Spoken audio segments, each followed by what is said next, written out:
Hello and welcome to episode 29 of Chicago Business Podcast, where we introduce leading executives in the area and learn how innovation is changing their industries. I am your host, Drew Sakula, and today we welcome Dr. AJ Acierno, CEO and co-founder of DecisionOne Dental Partners, a leading dental support organization that has recently grown to over 30 dental practices. Hello, AJ. Thank you for joining us. Oh, thanks for having me. I appreciate it. Yeah, nice to have you on. Thanks for carving time out of your day for us. Absolutely. So before we get into it, let's go ahead and break the ice. You've selected a beverage of the day. Why don't you tell the audience about what we're having today? We're going to have a little Koval, a little Chicago whiskey. So, I think some of the best that you can get. So I love it.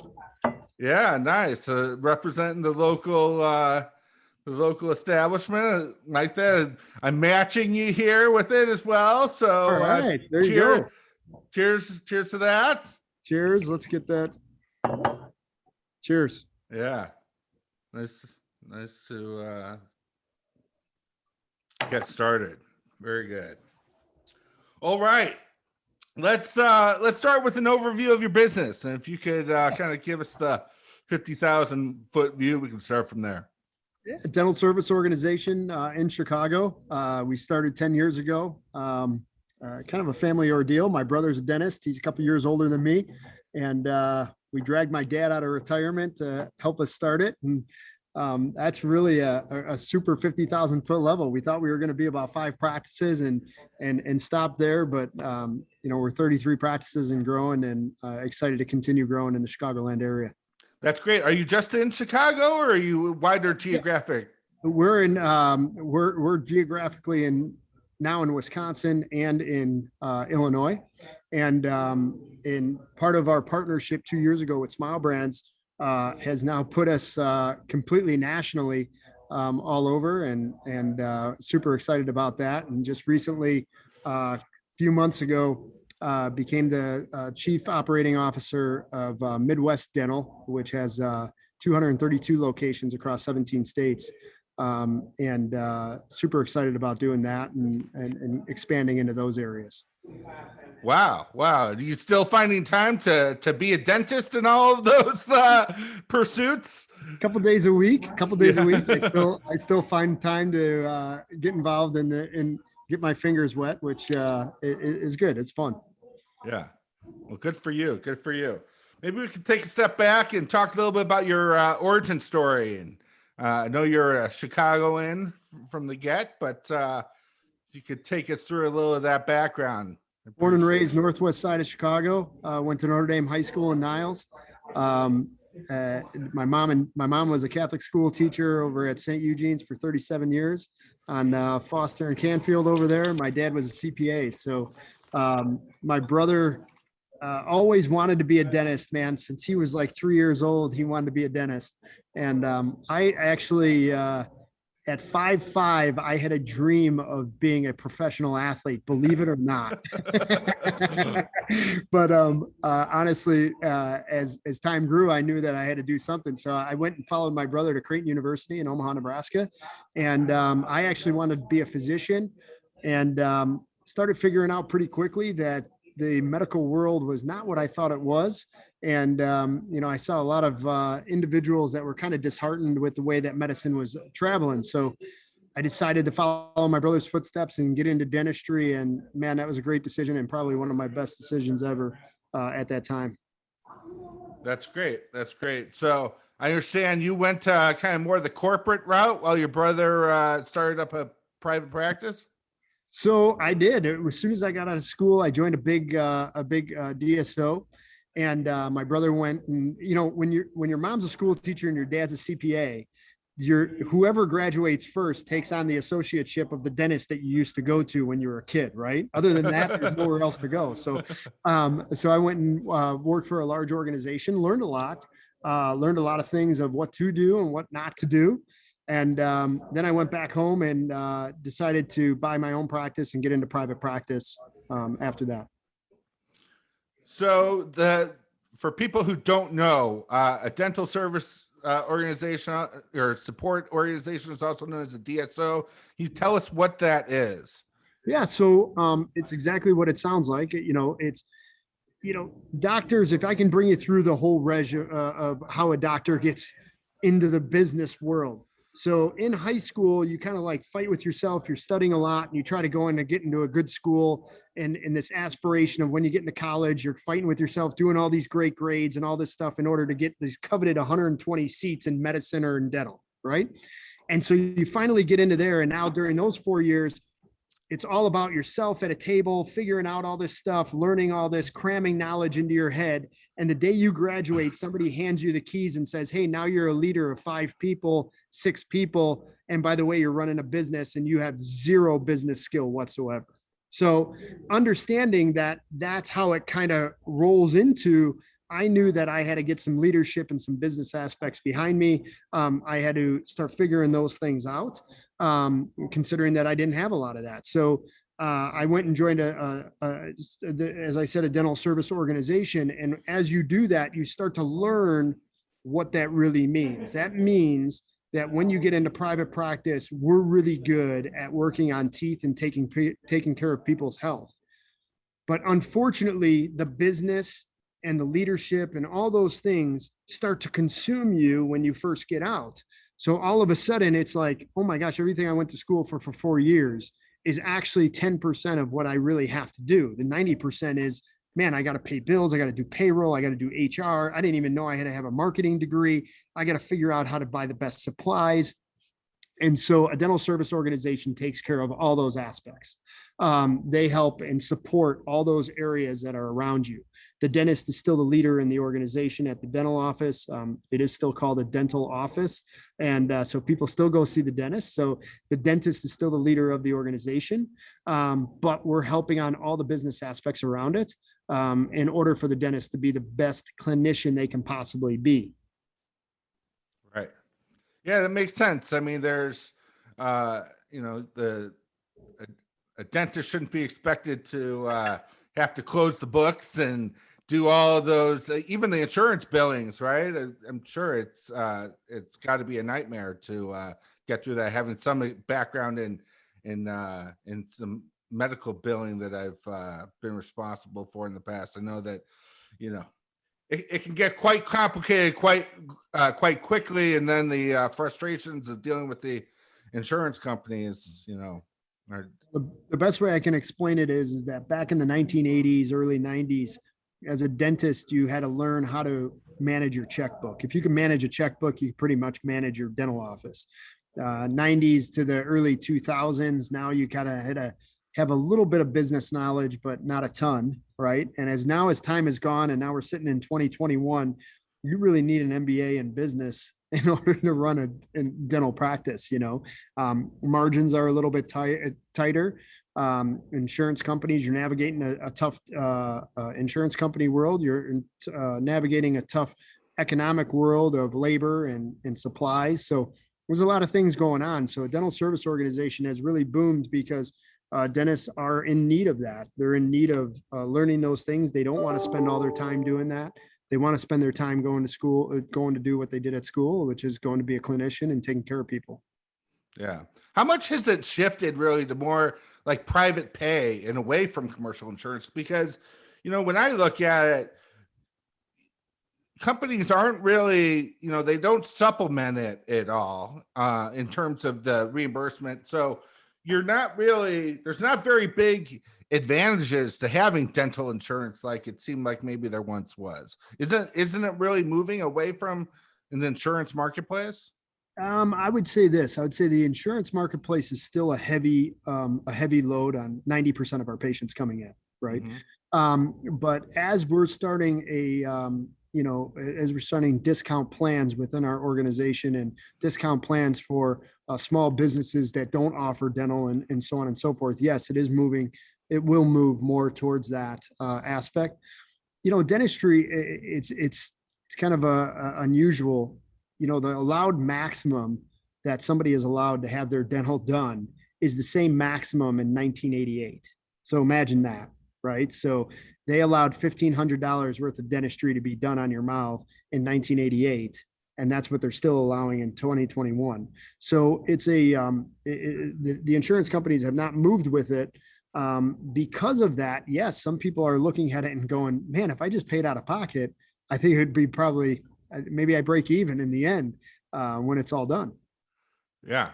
No, I've done that math a few times, as we've had some different options that have been made available to us. And I found myself questioning whether, how much value the insurance is really adding, especially there's lots of employers out there that, they'll subsidize at least partially, the health insurance, but it's less common on the dental side. Yeah. And, I don't know. It's just an interesting view of it all. And even, there's a lot of talk about going to concierge practices on the medical side as well. But I think that's a heavier lift than what you could find on the dental. But that's an incredible, like those economics got to be tough in terms of reimbursement not having changed. You just have to get, I guess, that much more efficient and get the costs down. That's where you guys come in. That is where we come in. So, being able to manage that especially now with, when it was just my brother and I, and we were building a company, our goal is to try to figure out what the next step was. And there's private equity that has occurred in dentistry, but strategic partnerships were really difficult to come by. They just didn't happen. People knew how to acquire organizations. They didn't really know how to partner. And 2 years ago, my brother and I decided to partner with a group called Smile Brands, and a friend of mine that ran that organization, Steve, built.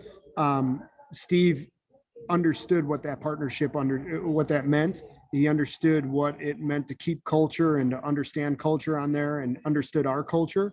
And to be honest with you, by being able to partner with such a large organization like that, now being across the entire United States, it has helped our dentists tremendously on every single front, from getting better equipment to getting better supplies at a rate that nobody else is getting, especially during a pandemic when you can't even get gloves and you couldn't even get masks. To have scalability like we had was absolutely just a game changer for our docs and for our team members.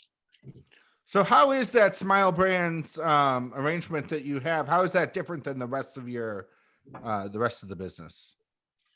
Not much. So we acquire dental practices.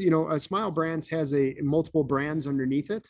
DecisionOne being one of those brands now underneath there. And so our partnership with them on that front, they helped us grow tremendously faster than what we would do. So I'll just give you an instance. As you're building a DSO, part of the biggest expense of a DSO is the infrastructure that you have to build in order to support these offices. And then all of a sudden now those, it's all about how do we get more efficiency in that scalability on the support center level. Smile Brands has offered the services of being able to use their support services while not having to expand so much of ours, so we can concentrate on going out and buying practices. So it's kind of like the flip side, right? We want the dentist not to have to worry about the business, so they can continue doing great work on patients and taking care of patients the best way possible. On this front, in this partnership, Smile Brands wants us to continue continue growing our culture and our brand, and not have to worry about building this gigantic infrastructure, because they've already gone through that and made the mistakes and made the successes of doing that. So why reinvent the wheel? Yeah, that's great. That's great that you can add that much more muscle to your offerings and have that much bigger of an organization and to work on the scale that you need to continue to grow like that. So interesting. I was looking at the values of your company, and they kind of jumped out at me as being a little bit different than what you see in some. So altruism, teamwork, and excellence. Certainly the altruism is the one that you don't see in every corporate value book. So maybe you could talk a little bit about the importance of that for your business. Yeah, it's actually our main value. It's a value that we live by. I mean, servant leadership has been a style of mine since day one, but also understanding that I need everybody more than they need me. As the last time I learned that real early on in my dental career, when the phone's ringing and I needed a dental assistant and I needed a hygienist, and I figured out, man, I can't really run a dental practice just by myself, right? So I need others more than they need me. And and that's just been the motto all along. We want to build a company that people want to work for, not have to work for. We want to make sure that we create an environment. Listen, especially today's probably a unique day to talk about that with some of the unrest that's occurring across the United States right now. But, we wanted to create an environment where I can't control what goes on in this world. This world is a crazy world, man. But for 8 hours a day, we have team members that come and spend their time in our places and, our workplaces. And the best thing to do is create an environment for them that they can come and feel safe and have a great environment within that practice, right? And for at least 8 hours a day until they have to go back out into the crazy world, So that's where the altruism came into and how we established that. Right. That's great. That's great. I think that, we could all be better served if, taking that mindset and as leaders and really leading maybe a little bit more from the back and pushing people along as opposed to always being, out in front. So, in terms of the kind of culture, and how would you describe the culture of your workplace there? So, culture is a crazy term because there's a lot of people. I always hear people say like, "Oh, we're building our culture, we're working on our culture," right? And honestly, if you have to work on it that much, you probably don't have great culture. At some point in time, naturally, your culture is going to come about based on how you act every single day and how you naturally act within your company, and it's all the building blocks and foundations that we have that build our culture. So we bring team members, when team members come into DecisionOne, we bring them through a course that's called Traditions. That traditional course is based on how did we find the company? What are our values? What does it mean? What does it mean to be a part of DecisionOne? Why should you feel lucky to be a part of our company and be a part of great team members like we have? All those things start establishing that culture and start establishing our expectations of what should be done on a day in and day out basis for our patients and for our team members. Because we always, there's something in our culture that we say people first. So people, systems, profitable business, right? So people and systems equal a profitable business. So people are first. And who are those people? Team members and patients. And what are the systems? The systems are a framework of what we use to establish a great business and a practice. And systems create consistency. Consistency decreases stress. This consistency makes team members happy and want to stay, right? And so that will all, if you do those things really well, you're going to have a great business at the end. So it's ultimately establishing all those type of values that we talk about all the time and mental models that we have that create that culture that we have. Right. Yeah, I would think that's really important to the dentists as they are looking at a potential transaction, right? They certainly care about their teams, maybe some more than others, but they, what happens to the people, and maybe you could talk a little bit about the integration and what does that look like when you bring on a new practice?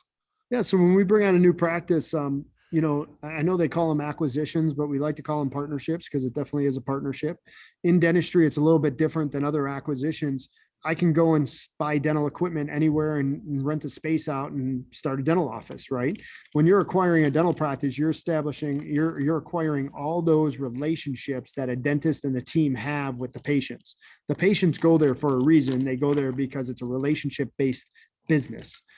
We have not forgotten that. That's why people are first all the time. So when we're acquiring a practice and we're partnering with somebody, it's really a lot about listening. It's the same thing when we did our deal with Smile Brands. It's the same thing when we do a deal with any type of dentist. We just sit down and listen first. What is your expectations? What's our expectations? How do they meet in the middle? What does your future look like? What does our future look like?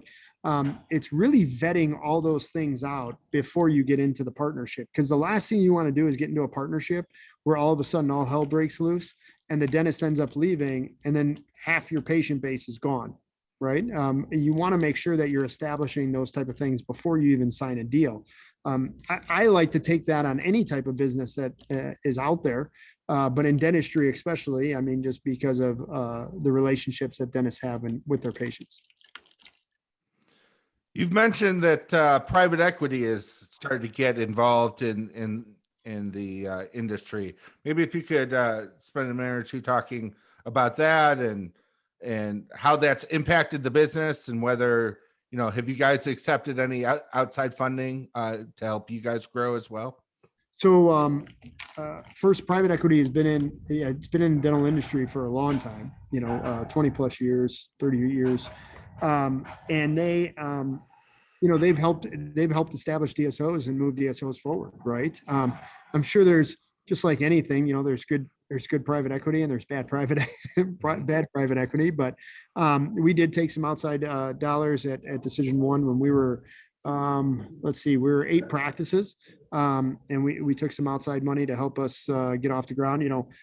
Probably the biggest thing, just to speak on that a little bit, when you're bootstrapping it, there comes a point where your name is on all the leases, your name is, you're personally guaranteeing everything that's there.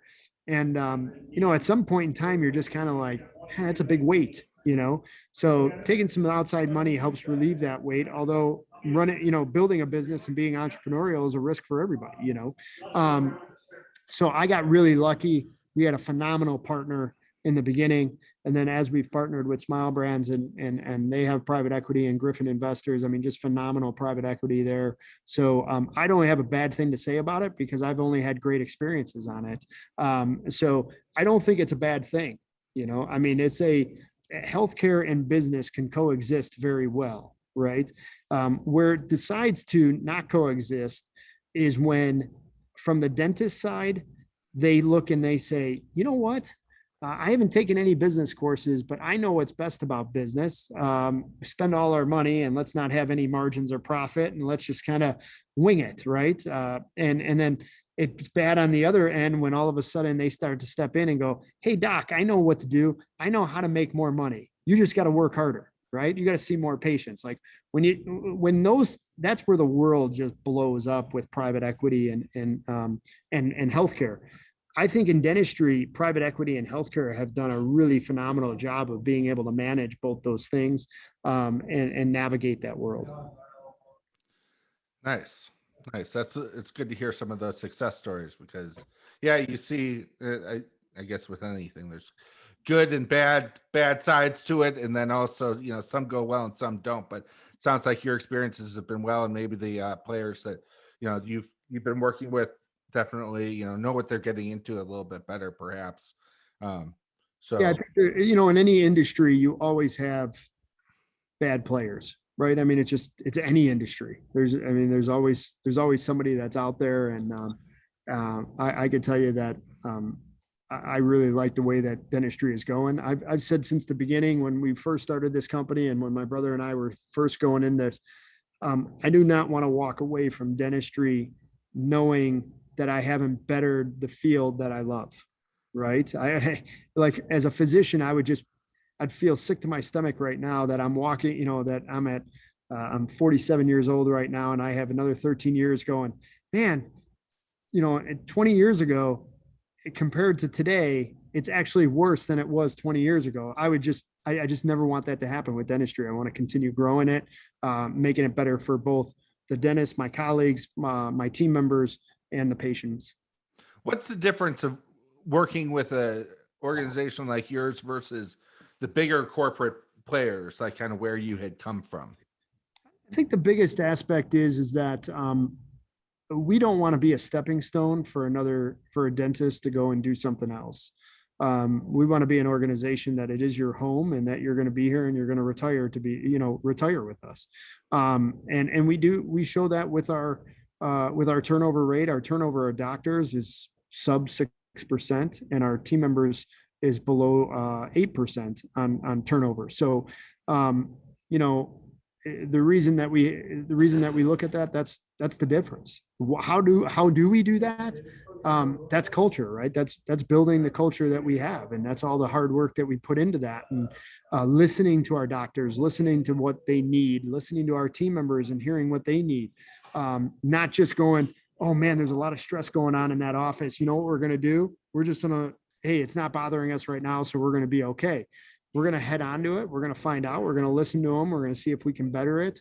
Going over one of our big cultural aspects is looking at the why of things. We want to make sure that our team members understand the why of any decision that is ever made. We don't want them ever to say, I don't know, corporate told us to do this, or man, I know some executive came in here and said that we have to do this, or AJ said we had to do this. I want them to know exactly why it's beneficial for them. And if it's not beneficial for them, then heck, we probably shouldn't be doing it.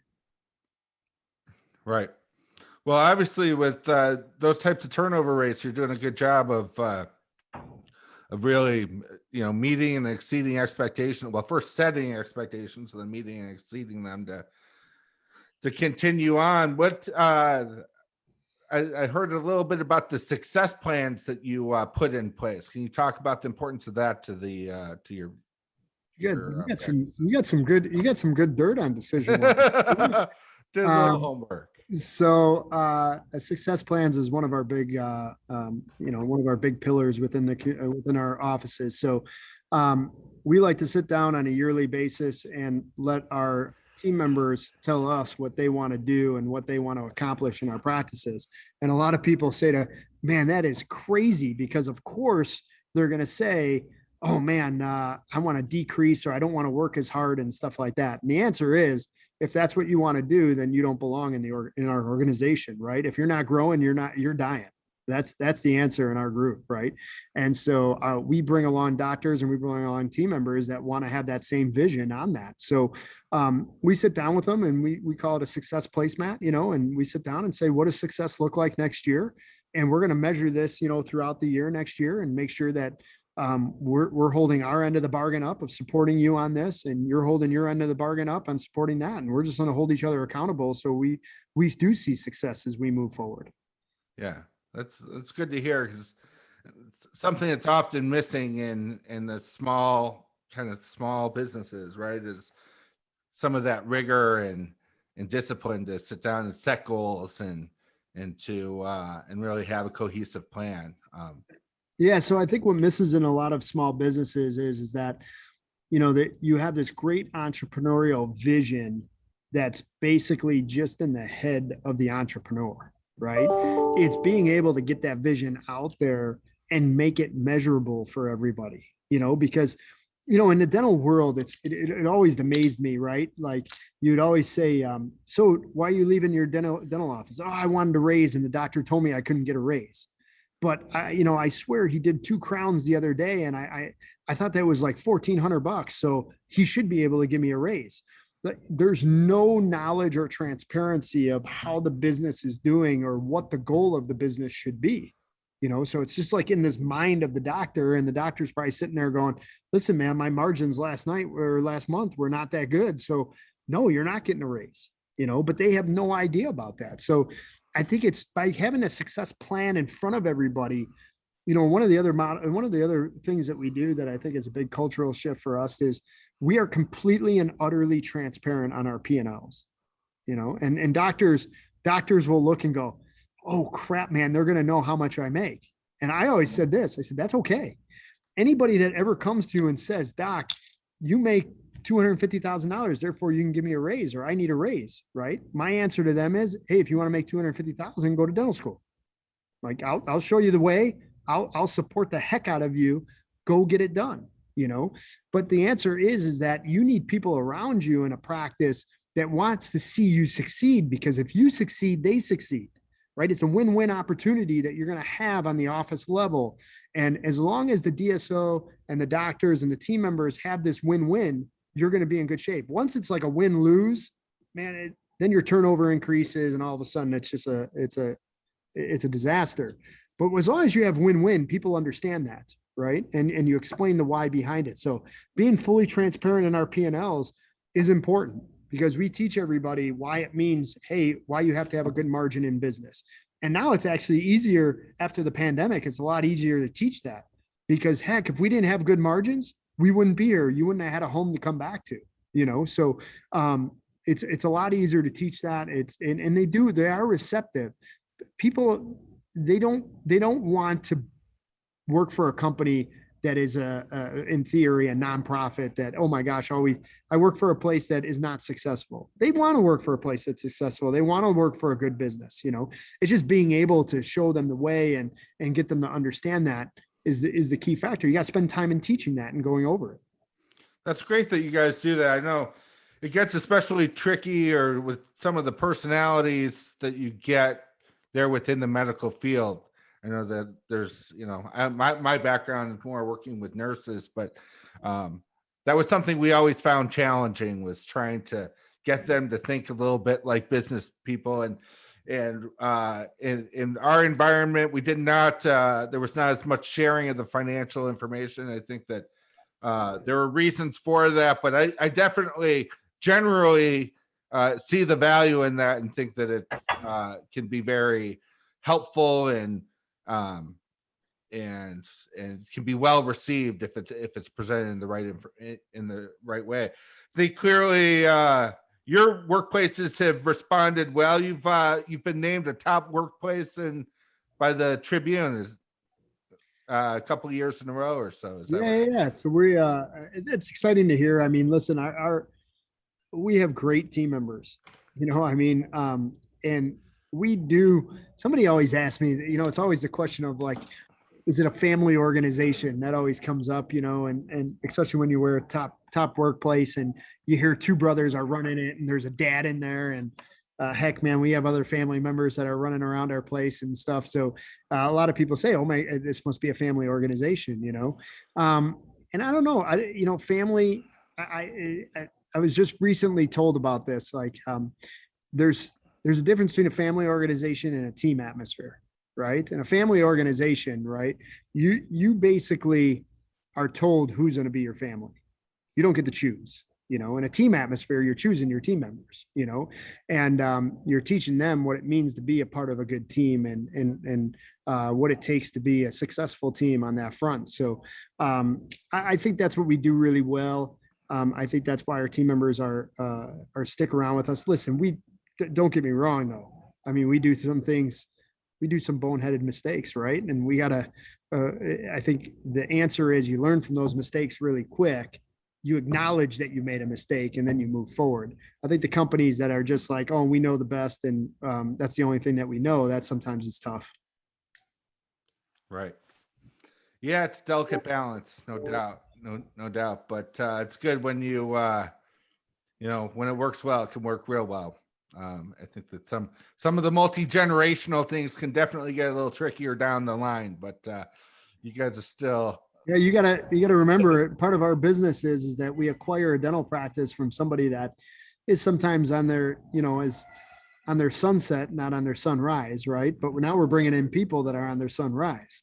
So it's tricky, right? Because when you have a 72-year-old dentist and you have a 27-year-old dentist, those worlds are far apart, and there's definitely different on all aspects, and not to say one's right and one's wrong. I mean, it's just different.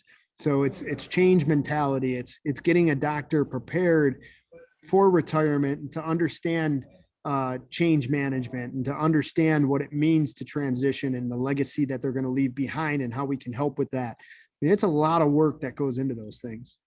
Right.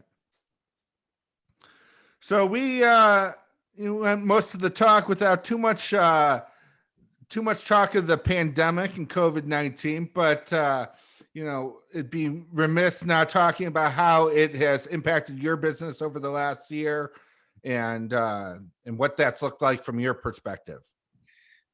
Yeah. So even prior to pandemic, so I'll start there. Prior to the pandemic, one of the passions that I have is getting more people access to care. Okay. Prior to the pandemic, you're talking about 55% of the nation actually getting to the dentist. Okay. So now the question is, pandemic hits and we come back to work. First of all, during the pandemic, we're sidelined, right? Which is hopefully that will never, ever happen again. Dentistry somehow got lost in the shuffle and was considered non-essential when we take care of a majority, 25%, not a majority, but 25% of the emergencies that hit the emergency room. So when we're trying to get people not to go to the emergency room, we're telling dentists stay home. It was kind of the craziest thing that we ever had. But finally, as dentists got to be able to get called back to work and understand that, we started to see an initial rush. 2 months of going without a dentist, you do not believe the amount of emergencies and the dental problems that you have seen, right? And so we had this immediate rush of a lot of dental issues, which hopefully proved to everybody that dentistry should be essential from here forward. If, knock on wood, this never happens again, but if it ever happened, that we understand that it's an essential business. But understanding also that about 20% of our patient base has not come back to the dentist yet. Whether they're just waiting for the vaccine or whether it's just kind of like, trying to nudge them to get to the dentist. There's probably 10% of that 55% that was just like, man, I don't even know if I want to go today. Right. Now they have an excuse not to go. Now they're not coming, so understanding that dealt with when we had to furlough everybody because we went to zero revenue, that's more emotional, like when you have to furlough people and all of a sudden you see like a company that you built, all of a sudden at zero revenue and nobody working. And that's just an emotional drain on you. Coming back out of the pandemic and now getting ramped back up and starting to see patients and new PPE and all these things and new regulations and all this stuff. That's more strategic, right? You got to be very strategic because you don't know how many people are going to come back. So now you got to watch your cost. You got to watch your labor. How much labor do you bring back in? I mean, so many things that we learned along the way as you ramp a business from zero back up. So that has been for the last 11 months, that has been kind of okay, how are we going to do that? How is that going to work? What does it mean to ramp up? That's all tough things that we had to go by. So probably one of the toughest things that you had to go through in business. Again, thank goodness we had some great partners in Smile Brands, and we had a lot of people that can get on calls every day. It was tough, but I'll tell you what, I would never take it back. And a lot of people think I'm crazy when I say that, but I think the culture that we built with our team members during that process, the things that we learned about our people and our patients is invaluable. And it'll be with us forever. Every morning during the pandemic, we would wake up and we would have a 1 hour, half-hour meeting with all our team members. It was every team member was allowed to get on this call and they can ask any question they wanted every morning. Any question.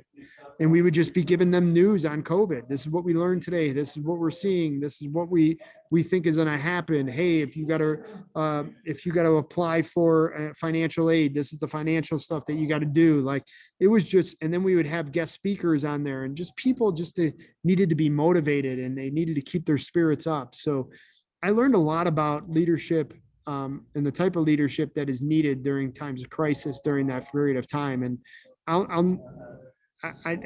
don't wish that it ever comes again, but I don't hate that it came. So, yeah. Well, everybody's just trying to make the best of a bad situation. I think that's probably where you probably added a lot of value too, and taking some pressure off the individual practitioners out there as well, being at least having that part of the business dealt with, even though there wasn't that necessarily that much to do, but in terms of at least, it was a few of the worries were at least cast aside there, or somebody else's responsibility to deal with anyway. No question. Yeah. So the anything else in terms of like your most critical business initiatives now? I mean, obviously it's pivoting and coming out of the pandemic, and then probably are you back into growth mode at this point? Yeah, we're back into growth mode. There's no question about it. I mean, we just did a big acquisition in Midwest Dental. And that's just a phenomenal acquisition by Smile Brands to bring them into the mix of the family. And for me to be able to become a COO of that group is pretty phenomenal. And now, yeah, we've done already three acquisitions, in 2021, and we'll continue moving forward on three more acquisitions actually are on the table that will be closed in the next couple of months. So yeah, there is definitely growth mode is on, and just bringing back as many patients as we possibly can, and understanding that we're still not out of the woods of the pandemic, but also understanding that we're not out of the woods in the pandemic and the severity that is caused with oral health, and the care that we need to provide our patients is just immense right now. I mean, it's greater than it ever has been. So we're just hitting those initiatives and continuing to move that forward. Chicago took a big hit during the pandemic, and we understand that, but we want to be a vital organization and a vital business within the Chicagoland area that is going to help motivate people to continue doing business in Chicago and continue moving here because of the great city it is. Yeah, no doubt. With all the hats that you wear, do you find time to get involved in professional organizations in the community? I noticed you were the team dentist for the Chicago Wolves, so you're finding some time for fun. Although I would think that's a pretty big responsibility. It is a big responsibility, but I'll tell you what, I love it. I'm kind of bummed out this year. Just it's a little different, in professional sports. But my son used to work for the team as a little. Dealt with some stuff on the bench, so he's really bummed out that he doesn't get to work this year. But that's listen, I go there and I have a ton of fun. My brother helps me out with it. Dr. Smith, my associate at my office, helps me out. I mean, it's just a lot of fun. But yeah, part of us, I'm on the executive board of the American Dental Service Organization, which is basically the top 20 dental DSOs in the world. On that front, and really looking at the political initiatives and the initiatives of states in the dental world around there. So join that and really enjoy doing that. But also, helping out wherever I can in any type of situation for the ISDS and so on and so forth.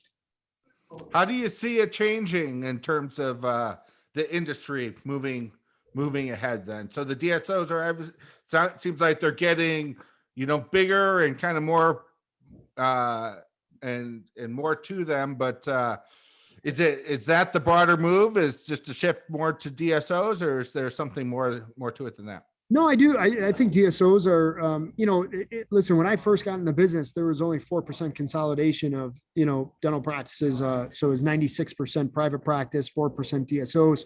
20 years later, it's 28%, some say 30% DSOs, 70% private practice. There's always going to be room for private practice. And gosh, man, I'm supportive of that. I think it's just a great thing that my colleagues have a lot of different choices, a lot of choices that I did not have when I was coming out of school, so there is a lot of choices for people out there, and all types of people, whether you love business, you don't like business, whatever it is, there's choices out there for it. But I do think DSOs will continue to do it. I think consolidation is just in the beginning phases, and there's a lot of room to consolidate still in dentistry, with the insurance companies unfortunately doing what they're doing and expenses continuing to increase as margins start to slim up. Consolidation occurs, right? And consolidation is going to continue moving forward on that. But I do think on a global front and the future of Smile Brands and us and what we're looking at, I mean, listen, what you want to do is you want to start looking at all the services that you use within an organization, right? Labs and supplies and technology and all that as aspects, and say, hey, can you control or help control some of those aspects moving forward? Kind of like myself. I mean, listen, when we first started this business, I knew 10 years ago, I had a choice. I had a choice to say to myself, AJ, you're going to retire or you're going to end up in dentistry, and you're going to say dentistry changed, and you either had a voice in that or you didn't, right? So you either are going to get changed or you're going to be a part of the change, right? And I've always looked at myself and said, I want to be a part of the change. So I do want to be a part of the change, not only just for the healthcare of our patients, but the technology behind it, the supplies behind it, all different aspects of dentistry that help us do what we do. I think that's a vision of having a company that has that type of influence in the dental community. Yeah. Well, that's great. Seems like you definitely found the right side of that coin, and that's I appreciate your time today. For people who want to learn more, decisiononedental.com is where to find you. Absolutely. Anything else we should try to highlight while we have you on? No, I appreciate it very much. And you know what? I would just highlight this. If you haven't been to the dentist in the last year, make sure you get there. What we're seeing with oral disease and the COVID complications is definitely a connection. And that goes on beyond saying of the oral healthcare connections between that, your heart, and the rest of your body. Just get to a dentist if you have to. Yeah. Yeah, no doubt. No doubt. It's easy to put off, but not what you want to be doing. So No. I'm looking forward to bringing my kids in next week. It's been a while for them too. So Excellent. Glad to hear that. all right. Well, thank you, All sir, right. for your time. Thanks. Appreciate it. Absolutely. Yeah. Enjoy the rest of your day. You too. Cheers.